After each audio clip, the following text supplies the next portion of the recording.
Hello. Today we're going to be explaining how Overwatch 2 is going to be self-paced. Sorry, I'll blurt it out.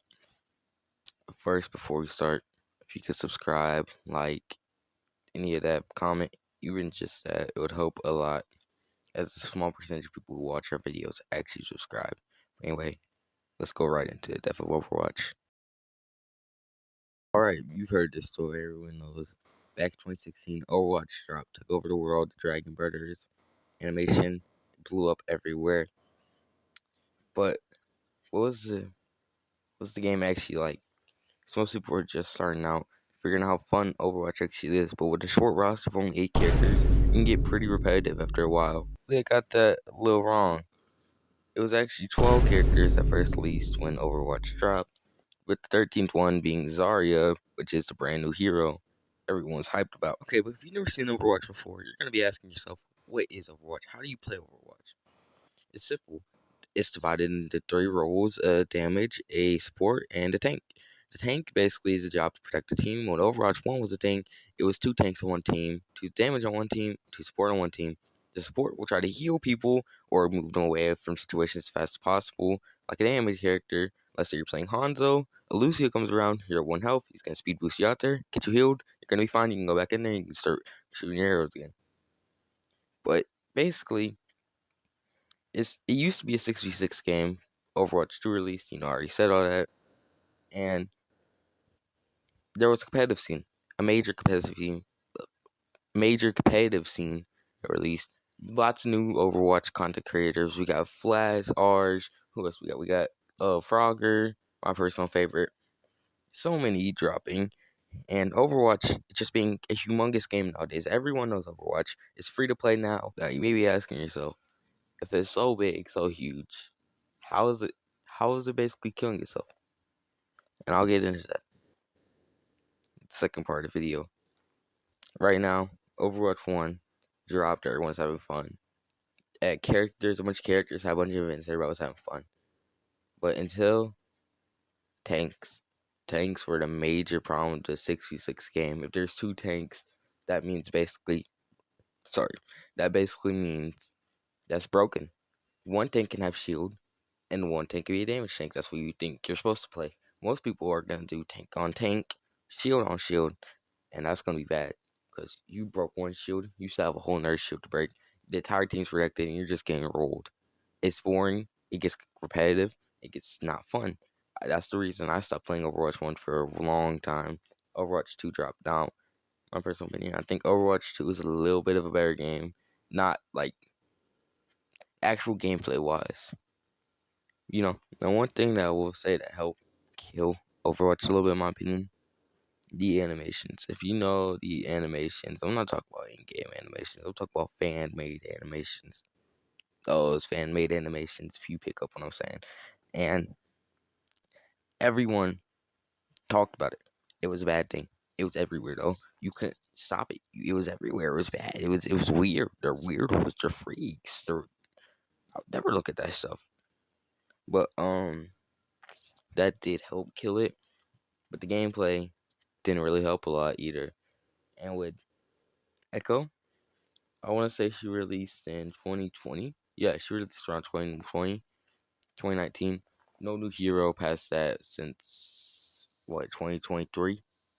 No, 2022. 2022, October 2022, when Overwatch 2 released. No new heroes. 3 years, no new heroes. The game is going to get stale. It's going to get boring. You were playing with the same characters, the same comp, the same everything, because people have already figured it out. Now with the nerfs and buffs coming around, obviously the comp's going to change a little bit, but it's still going to be practically the same, especially with certain heroes like Mei, who can freeze people, and certain heroes like Cassidy, who can stun. It's going to get boring. And the Overwatch 2's whole purpose being made was to get rid of CC. But that's enough to history on Overwatch 1.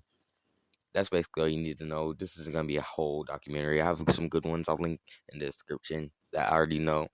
But that's just a little thing to show you before I talk about Overwatch 2, how it's going to basically be gone. It's going to be the game, Xbox, everyone needed a phone number to sign in. You couldn't use Verizon. It sucked. It was bad when it first dropped. The beta was fun. but it wasn't good. The release wasn't good. They were taking out characters because they were broken. They basically released a broken game.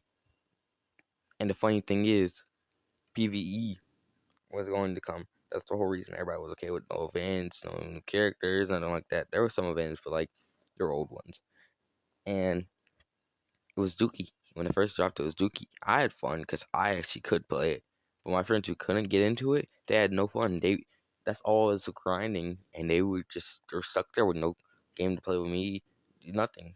So especially being in the house a lot, it's gonna be hard to communicate with your friends, especially when you're playing a lot. And when I'm not playing, I want to say I do stuff outside. Obviously, I'm not a loser who spends all day inside. I'm saying when it first dropped, everybody was on the tailgate of Overwatch 2. Overwatch 2, it just dropped. Overwatch 2 is big. Overwatch 2, all the content creators getting first access, first beta, everything. But then Overwatch 2 videos are being dropped. Overwatch 2, the death of Overwatch 2, how Overwatch 2 is dead. And basically, one of these videos, but this video is more justified than those. Overwatch 2 fixed itself over the course of, what is it? It's June. It released October. 8 months practically.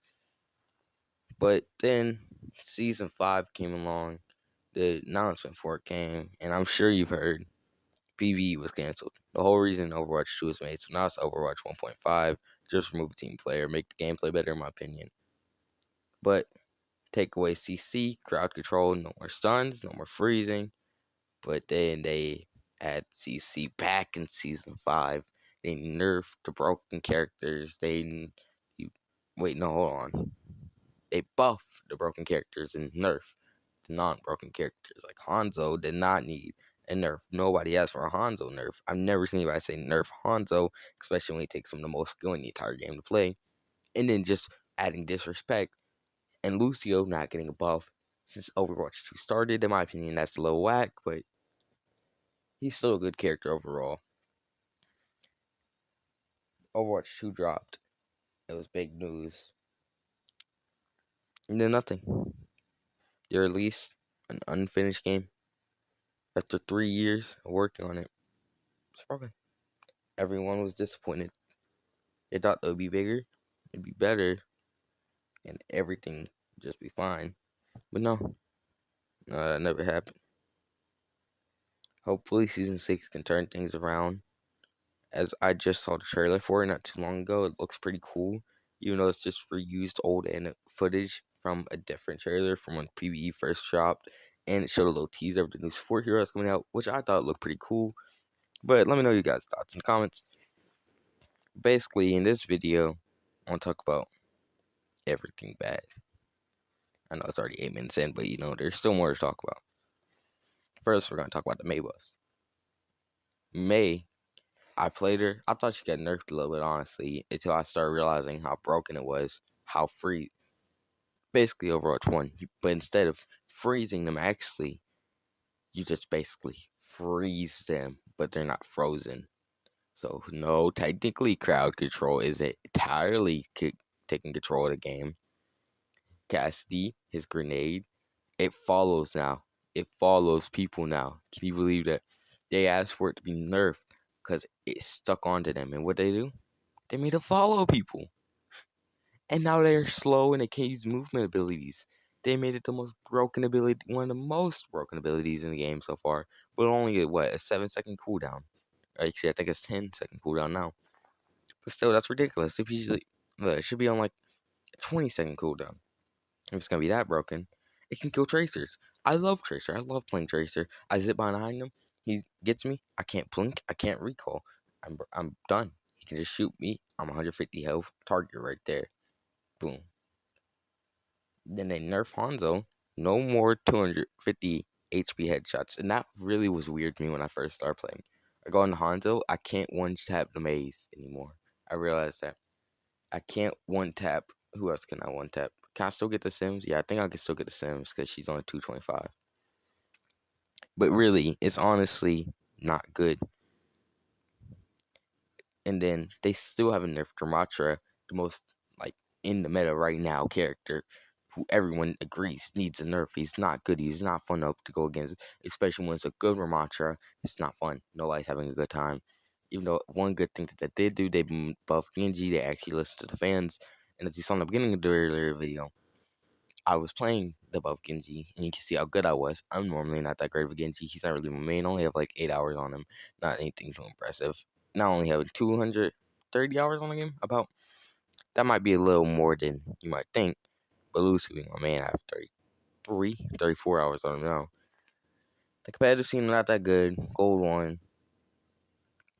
But the main thing about Overwatch 2 that I feel like is going to kill it is they don't listen to fans. They do the opposite of what fans want, and they cancel the PvE. They add broken characters or the worst character in the entire game. Now, luckily, Life Weaver did get a buff, but we're still waiting for the Ramatra nerf because they buffed him a little bit, but they buffed him too much, basically. So yeah, what I'm thinking of doing right now, not boycott Overwatch. Don't boycott Overwatch. What's that gonna do? They're still a $1 billion company. And we didn't even get into the monetization of Overwatch 2. They added a battle pass, took away loot boxes from Overwatch 1. They added this new currency called coins. So yeah, no, all your loot boxes were open, but none of them are Overwatch coins. They're Overwatch credits that can't be used in the shop no matter what, unless it's like a little emote they can already get. I mean, what? They removed all the things that made it good, and they added monetization into it. That's about the time I have left for this video. If you want to see more documentaries, I'll add links in the description like I already said. But with that, peace out, subscribe to Coca-Cola Slush, and have a good day. I gotta make this quick. With a little bit of time left, I want you to please follow the Twitch, go lectrosaccount, go to my TikTok, Baseball Boji, it should all be in the description, follow my friend's account, Texter, and on